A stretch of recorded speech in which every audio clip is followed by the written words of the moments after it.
Hello and welcome to Ways to Change the World. I'm Krishnan Murthy, and this is the podcast in which we talk to extraordinary people about the big ideas in their lives, the things they believe, and the events that have helped shape them.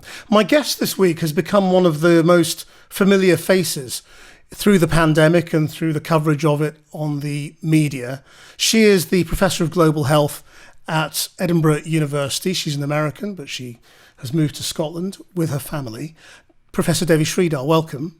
Thanks for having me. Now, Devi, when you went into public health as an academic, did you ever imagine you'd have the kind of profile you have now? You know, you're writing in The Guardian, you're constantly on the TV news, on the radio, and advising government. Not at all. I mean, public health has been kind of a Cinderella science compared to medicine, and it's about the little things we do every day to prevent people getting ill. And so other things I've worked on, like World Health Organization reform, World Bank financing, Ebola, Zika, they were quite niche.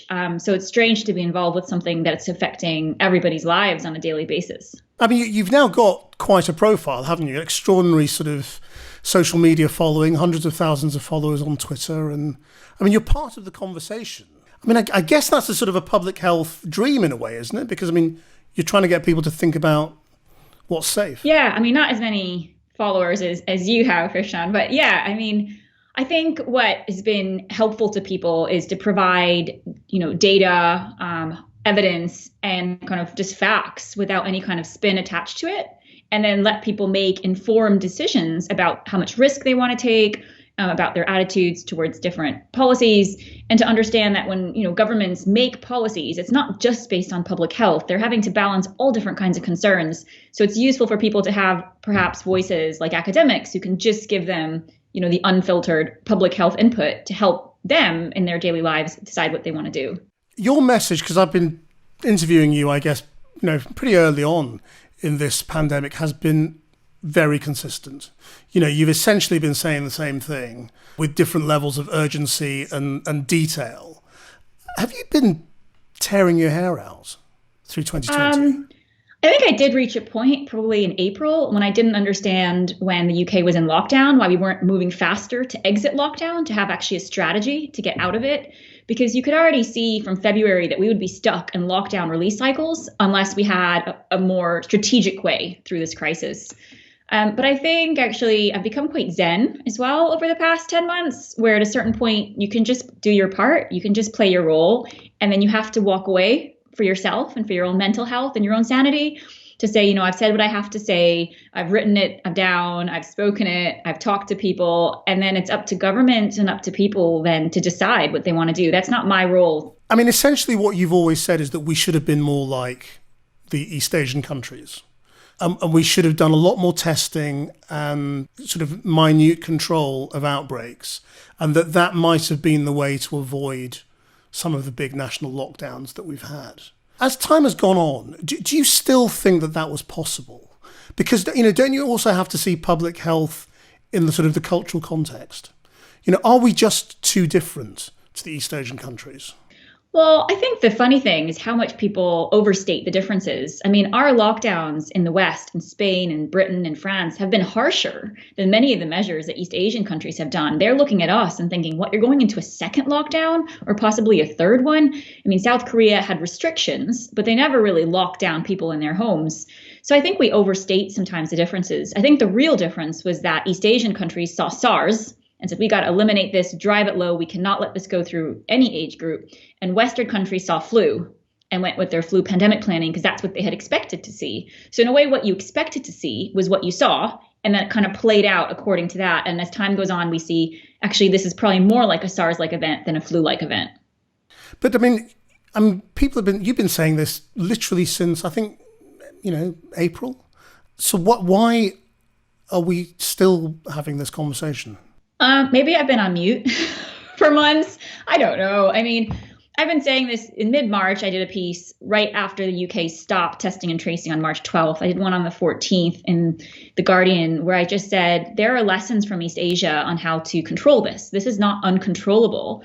And these are the steps we have to take. And to be fair, we've moved in those ways. So we do community testing now. We do have tracing. We have tried to do isolation.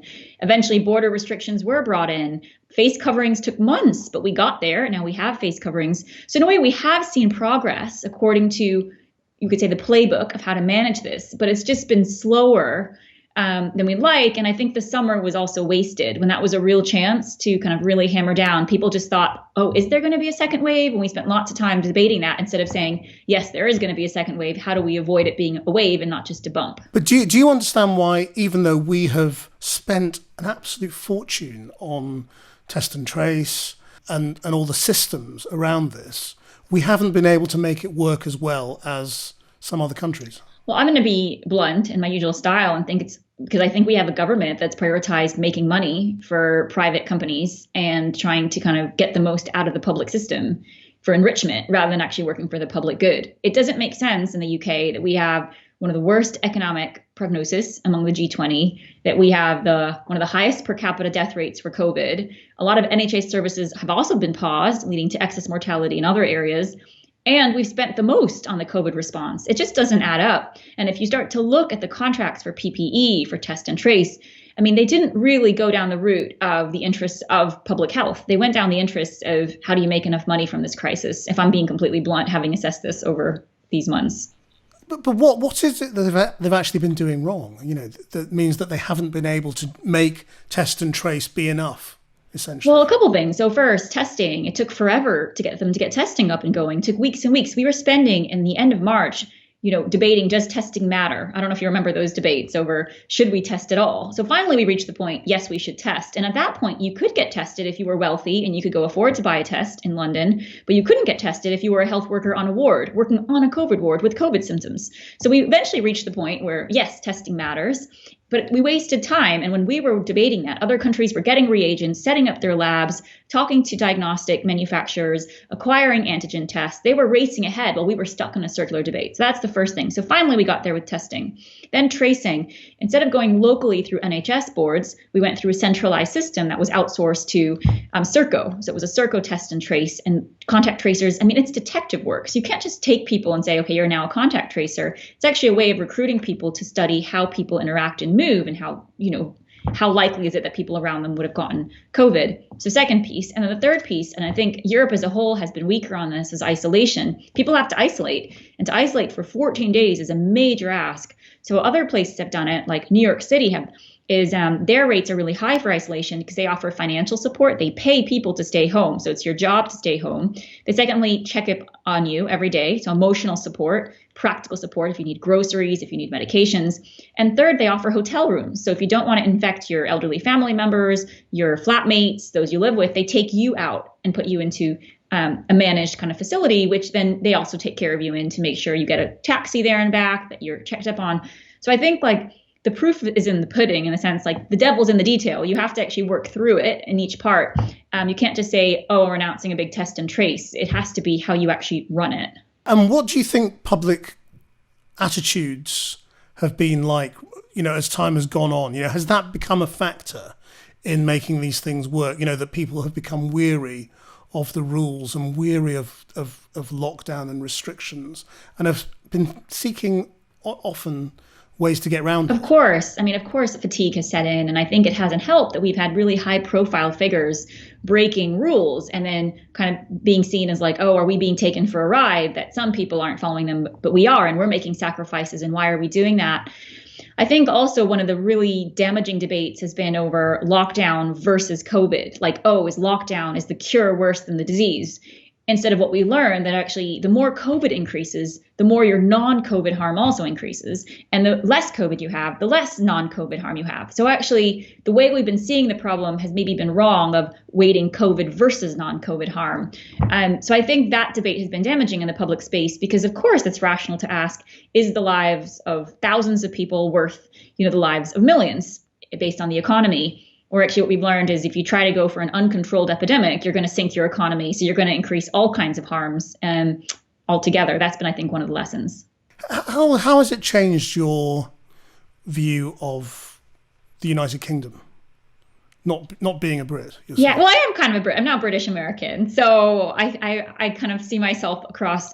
It's been weird being British American because Britain and the United States were seen as the leaders in pandemic response. So we are like the experts and the scientists and the governments who go into poor countries and tell them, this is how you should improve your systems after Ebola. And this is how we're going to come in and make sure we help you with your health security structures. So to have the two leading countries struggle so badly has been quite astonishing to watch. And I think what you come down to is strategy, leadership, clear messaging, goals.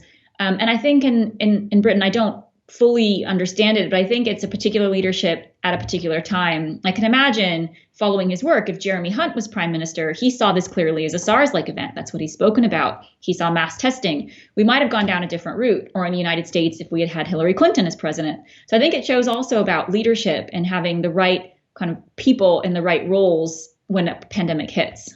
I mean, you're an advisor to the Scottish Government, Nicola Sturgeon, as well.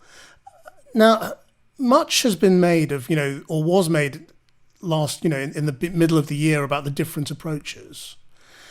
But in terms of outcomes, there's not much difference, is there?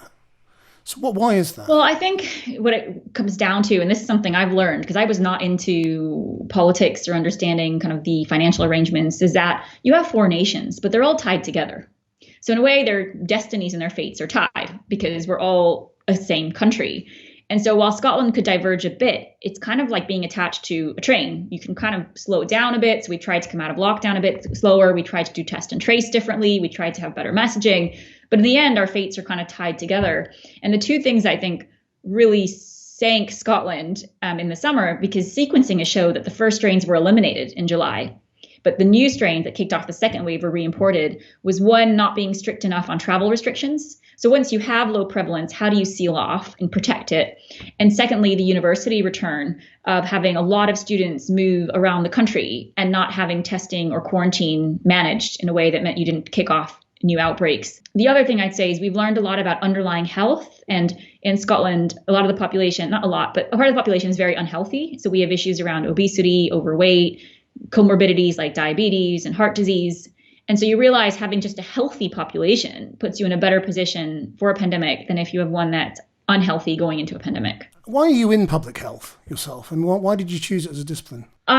So my dad was very ill when I was young. He had cancer. And so I think what it kind of struck me at an early age is that health is all we have. And so you can have all the cars in the world or fly first class or have whatever you have outside. But in the end, if you're not healthy and you're suffering, your quality of life is quite detrimental. And it's much easier to prevent people getting ill than to treat them once they have a disease. So that just put me on to kind of the path of public health, where I would say medicine is more about treating people once they're ill, where public health is preventing them getting to hospital or to health services in the first place. And has this year changed the way you think about how you bring about change in this area? This year has been unprecedented in all sorts of ways, not least the focus with which governments have tried to tackle a massive problem, and have invited experts in and spent huge amounts of money at trying to do things that will change the situation. Well, I think it shows that when there's political will, the money shows up. And so I think for a long time we argued for, can we get financing to deal with this health issue or this health issue? And the money was never forthcoming. And then you have a COVID crisis and all of a sudden there's billions on the table. We saw this as well with the furlough packages, right? For, years looking at how do we improve our social care, our social benefits? How do we actually get money for the NHS? And all of a sudden it just appears, right? A whole bunch of money. So I think for me, it showed that when the right arguments can be made, the resources will be made available in high income countries. Is that what it's mostly about? Is it mostly about money though? Or is it also about attitude? I think it's about leadership and transparency in government. One of the things that's come out clear for me from this year, I thought about this in early March, was how much does your government care about you? Because if you look at the effort that the South Korean government and, in Hong Kong and in Singapore and in New Zealand and Australia, these governments are working so hard to protect their people. They're doing their utmost in everything. Whereas I think other governments kind of took a more, look at Brazil or the United States, kind of a really hands-off approach, not our problem, right? And so I think one of the things has been how committed governments are. Because probably the biggest determinant of how you've been doing in this is which country you're living in right now. What about this whole question then of herd immunity and the epidemiologists or theoretical epidemiologists who have been pushing it? I mean, it's been a very successful campaign in many ways on their part. They've really kind of had a lot of attention in the media and in social media, and possibly, influence over governments as well in terms of the decisions that have been made. It's very difficult as an outsider, to say, well, these people have got fancy titles, they're academics. They can't be idiots.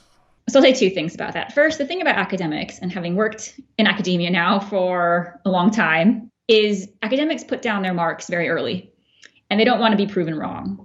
And so what you end up doing and seeing with academics is they start to produce more and more evidence to support where they are rather than moving. It takes a great amount of self-reflection to say, I got that wrong, I'm going to move. And so I think what you saw with some of the academics who have been advocating herd immunity is they were saying this since February and March. So they have not really moved as the evidence has moved. They've kind of stuck alongside that and trying to generate. So I'm not saying that they're bad academics or trying to judge them, just kind of explaining how the academic structure works. What is it that changed then that made their hypothesis wrong? Well, I think early on there was the assumption that a large part of the population was already immune. And we know that's not the case. I think there was an assumption that the fatality rate was much less. That's not the case. There was the assumption that hospitalization rates would be much less. That's not the case. There was the assumption that there would be no second wave. There is definitely a second wave, and they'll probably have a third wave. There was the assumption that tests don't work and all this thing about false positives, and we're just finding false positives. There was the issue of, is it cases, but cases don't mean deaths, though we know cases come and then you have hospitalizations and there's a lag.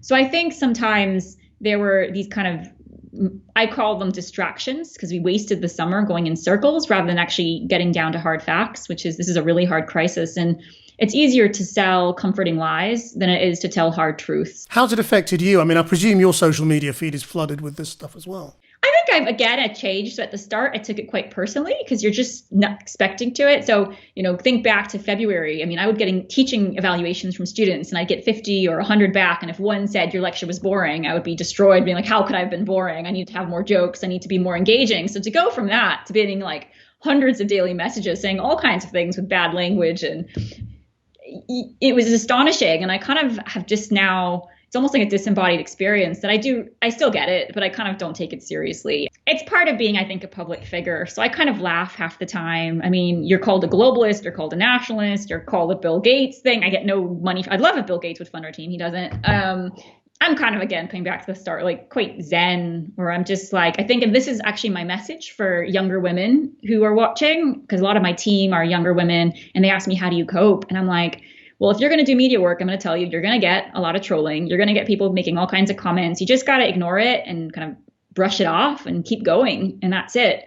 And that's kind of why I've kept going as well, because there's so few women who are out there because they don't want to be exposed and they don't want to be crucified every day about everything and have their reputation torn to bits by people debating on Twitter if you actually have a degree in philosophy because they see DPhil and think you're a philosopher and saying, why is a philosopher in public health? I mean, seriously, this is the kind of debates you just got to shut it off. And I think if there are young women at home or girls who are watching and say, actually, you can be a scientist and actually be a woman and you have just as right to be there as a man. I think that's an important message too for a new generation. So you have no doubts or regrets about the public path you've taken on this? I don't know. I had a colleague who early on just disappeared to like a villa in Italy and was like, I'm sitting this one out. So I think he could see it and he was mature enough. But that's not me. I'm someone who was like all hands on deck, who will come up and will try to help. And I haven't gotten everything right. I've made mistakes. I've learned along the way, but I can't really look back and change what's happened. I just have to kind of embrace it and be like, that's what's happened. I've learned from it and I have to move forward.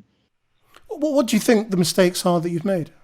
From a public health perspective, I think one of the mistakes I made was early on not picking up travel restrictions.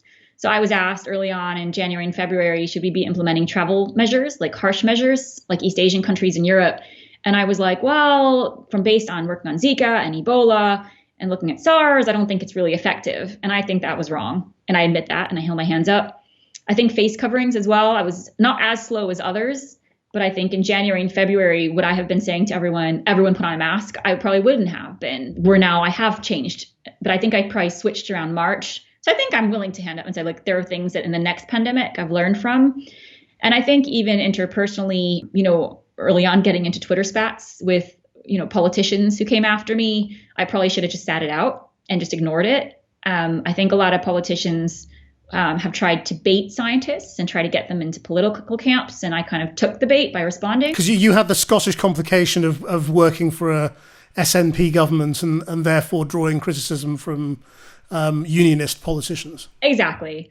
Where I think, which I find kind of crazy, because the thing I say to them is I work with Labour, Lib Dem, Tory, SNP MPs. I'm happy to brief because I just brief. I say the same thing, as you know, for months, and I brief it and explain it, and I try to answer questions in a factual way. But in the Scottish context, I've been attacked quite heavily by Scottish Lib Dems, Scottish Labour, and Scottish Tories because they see me aligned because I'm on the Scottish Government Advisory Group, and everything I say is read through that lens.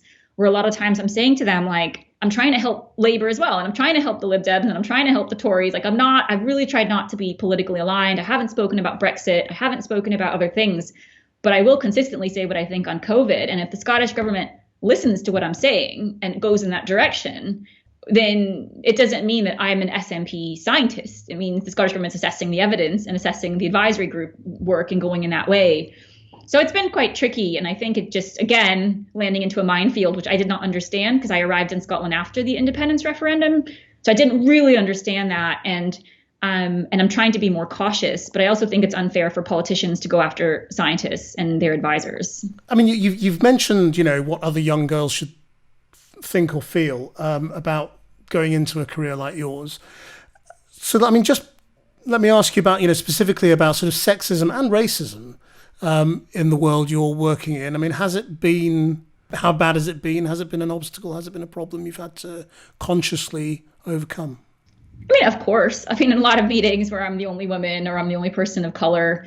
But I think what I've learned is that there are different ways to make change, and that you can either be really loud and really vocal, or you can be more subtle and you can be more, in my view, kind of impactful. So I try to recruit a team which is diverse from people all over the world. I try to support women as much as I can, women, either colleagues or junior colleagues, senior colleagues, to be, a good advocate and a good friend.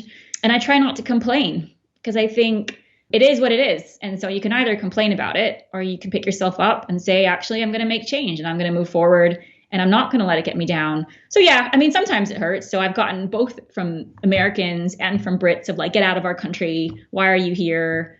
The Americans think I'm British. The British think I'm American. Everyone wants to send me back to India. India's like, we don't want anything to do with her. She's from abroad.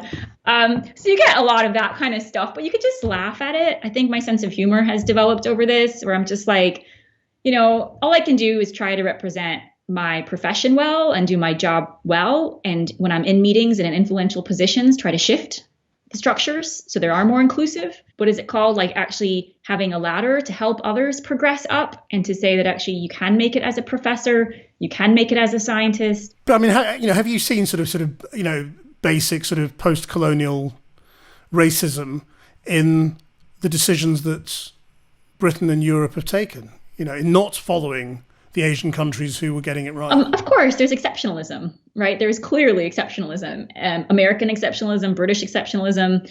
Every country tried to be smarter than any other country in terms of, and especially in Britain, you saw that as well. So yeah, there is this idea of like, oh, what could we learn from South Korea? It's an authoritarian state. And having been there and lived there for a couple months, I'm like, actually, it's not really authoritarian. I mean, it's actually quite an advanced society, and it's quite a fascinating place to live and to learn from.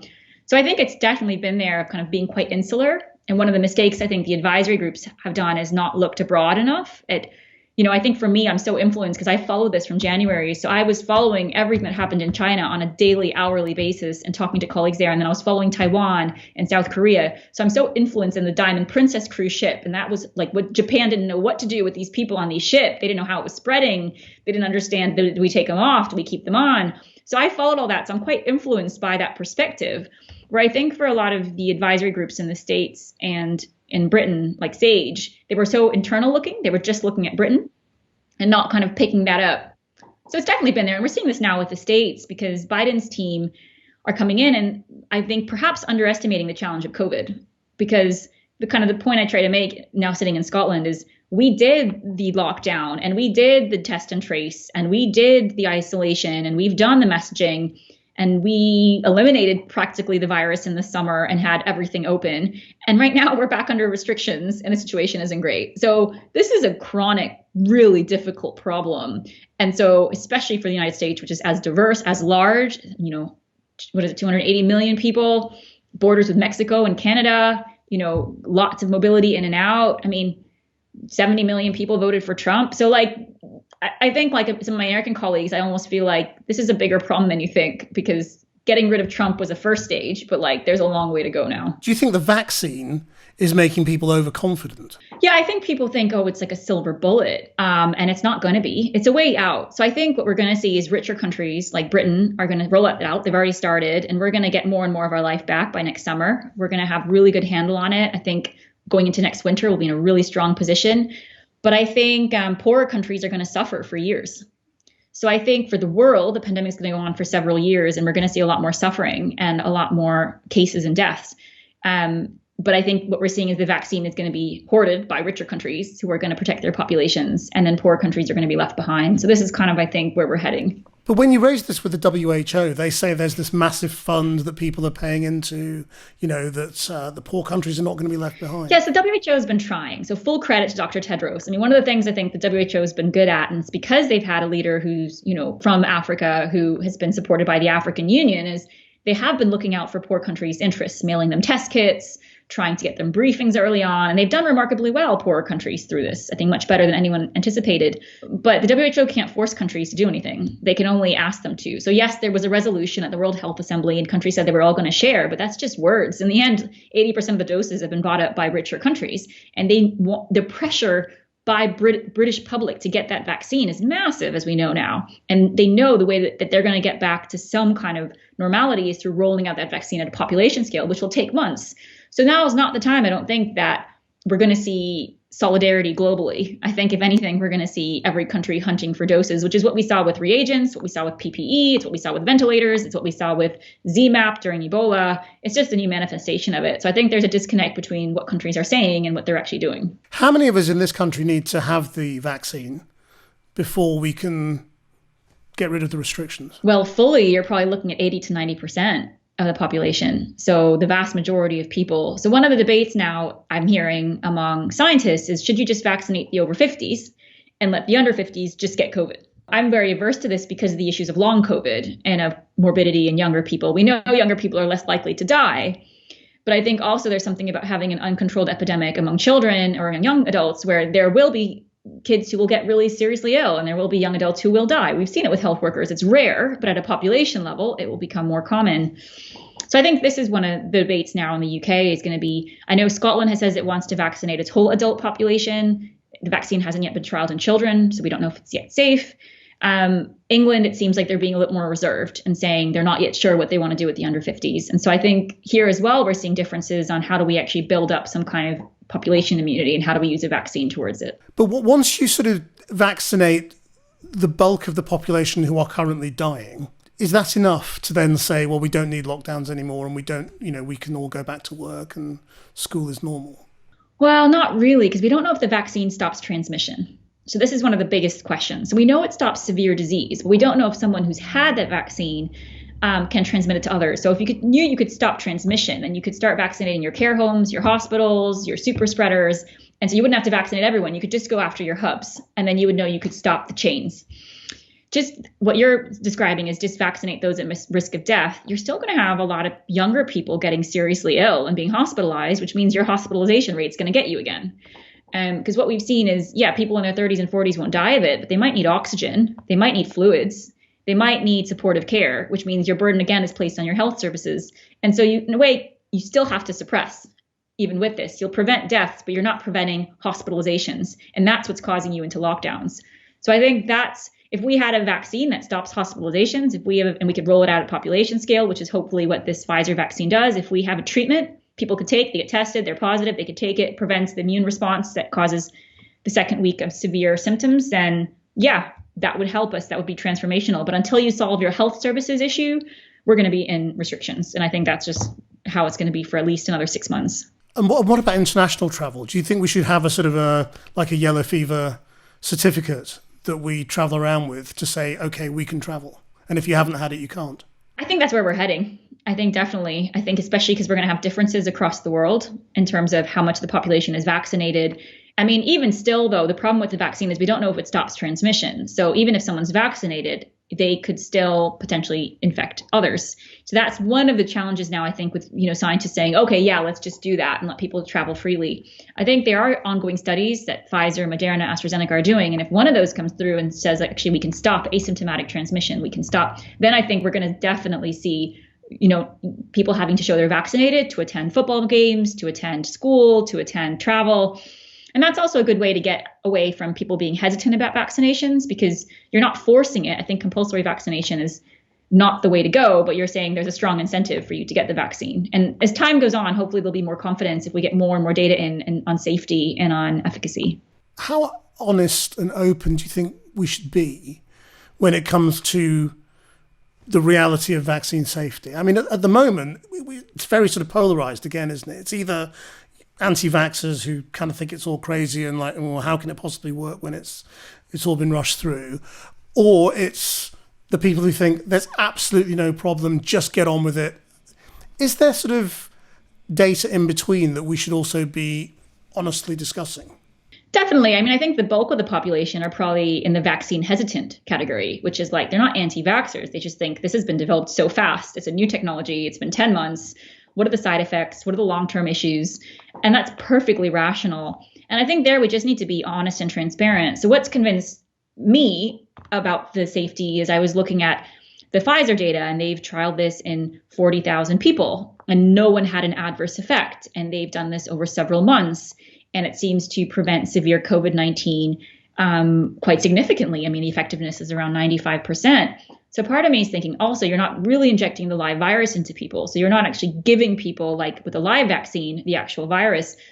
So I don't know. So I kind of see this and I say, actually, the balance for me has shifted towards that it's safer to get the vaccine and to be part of that vaccinated population than to expose myself to COVID-19. And I think that's kind of how we have to describe it to people. And especially now, this is why I supported the Pfizer regulatory approval, which has now been approved in Canada and the United States, is for people who are at severe risk of getting COVID-19, older people, the balance definitely shifts to having the vaccine at this stage than potentially getting COVID-19. And we're still having hundreds of deaths in the UK. It's not like it's not an issue here. I think East Asian countries and Pacific countries are more lucky because they can kind of wait and watch. We're not in that position now. Time is, in a way, ticking. So we have to move quickly. I mean, I know on the news I've asked you a few times, if you could just be in charge, what would you do now? If you could go beyond that and have much bigger powers, if you could just change the world, what would you do? So this is going to sound strange given everything we've discussed, but actually I think it would be around anti-racism. That I think so much that the divisions in the world are about our skin color or how we look or our differences, where in the end, like, we're all humans. And I think globally, if we realize that they're not such big cultural differences, as big as we state, between different societies, between different people, in the end, we're all biological beings who have had a pandemic, who have had to deal with a virus and have had to respond and kind of see the unity among all of us instead of the divisions. I mean, I think we had in the middle of the pandemic, the whole Black Lives Matter protests. We've seen in the States police brutality towards Black youth. And I just think in the end, it's just a skin color. I mean, it's coloring. It's such a basic thing. And yet we overstate it and we overstate our differences. Or even between South Korea and in the UK or France versus Taiwan. In the end, we're all people who want to live fulfilling lives with our families and loved ones, who want to have jobs, who want to get on with it. So I guess kind of a plea for kind of unity as a human race rather than constant divisions and infighting, trying to create artificial barriers when, in a way, if we think scientifically, they're not really there. I mean, when you say we overstate our differences, do you think this is something that, people of colour need to step back from a little as well? Because obviously the sort of the assertion of cultural difference has been a key part of the contemporary fight for racial equality. Yeah, no, I agree. In a sense, a celebration of differences as well. If I think of like in America, you have parades for every single, ethnic background, every single nationality. So yeah, so I think definitely there, it's good to celebrate differences, but I don't think we should amplify them and compete over them. I think so much of Trump's America was about anger between different groups, about, competitiveness. Brexit as well, whether it was tension between, the UK and Europe and feeling competitive.